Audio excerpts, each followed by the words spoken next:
Does it matter if a vinyl grail is a bootleg? Let's find out.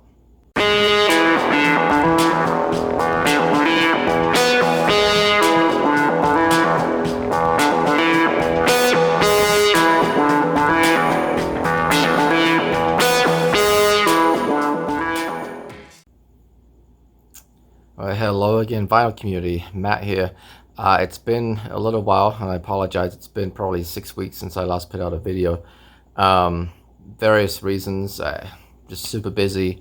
I had a lot of internet problems at home, so it's a whole long story, which I won't bore you with. But anyway, that is the question. Does it matter if a grail, a vinyl grail, we've all got them, right? Does it matter if it's a bootleg?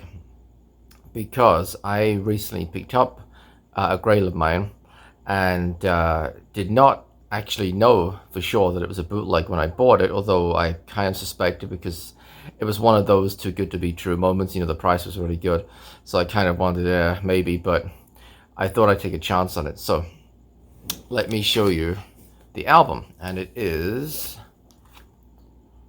Garbage, their self-titled album. It's from 1995, is it? Or 96? 95, I think. Yeah, 95. And apparently there have been a recent kind of, not a flood, but a number of bootleg copies that have come up for sale, particularly on eBay.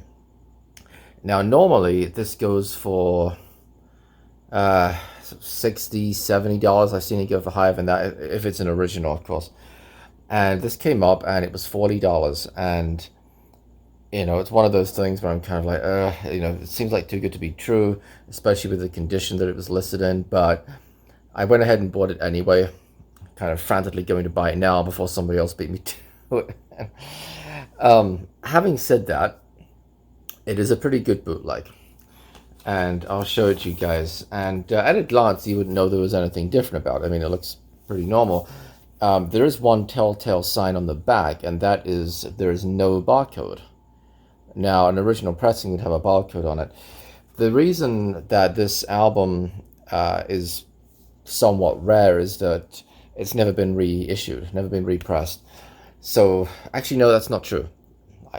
I made that up completely.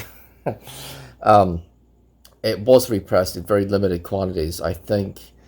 For the 20-year anniversary, so that would have been 2015. Maybe for Record Store Day, I think. There was a pink vinyl version of it.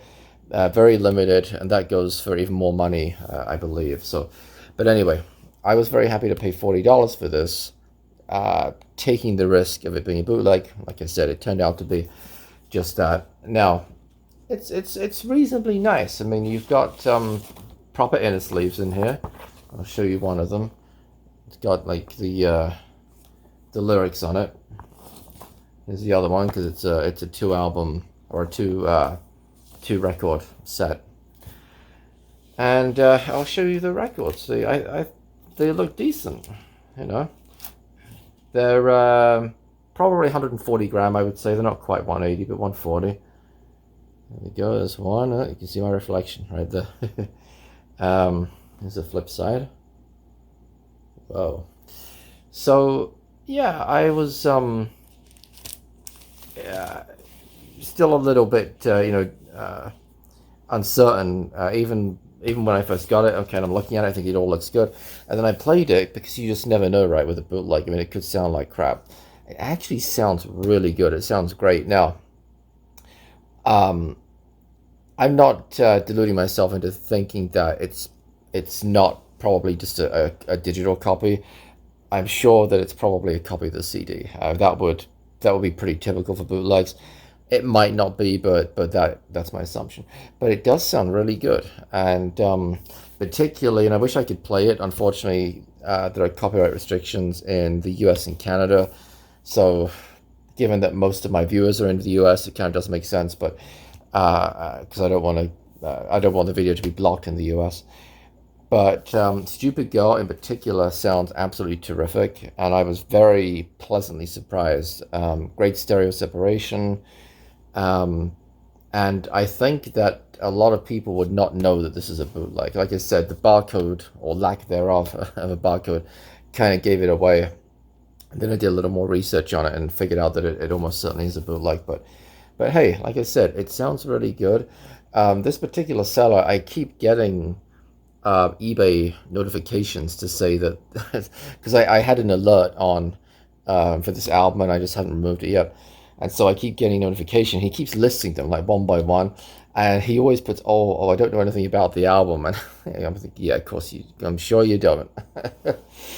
but but yeah, so I would be interested to hear from you guys if anyone has bought a Grail of theirs and either knowing it was a bootleg beforehand or that it later turned out to be a bootleg.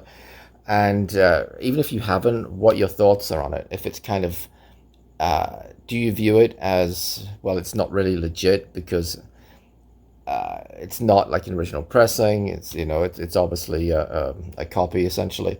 Or is it okay? You know, I think it's okay because I say, you know what? I have the Garbage self-titled album on vinyl.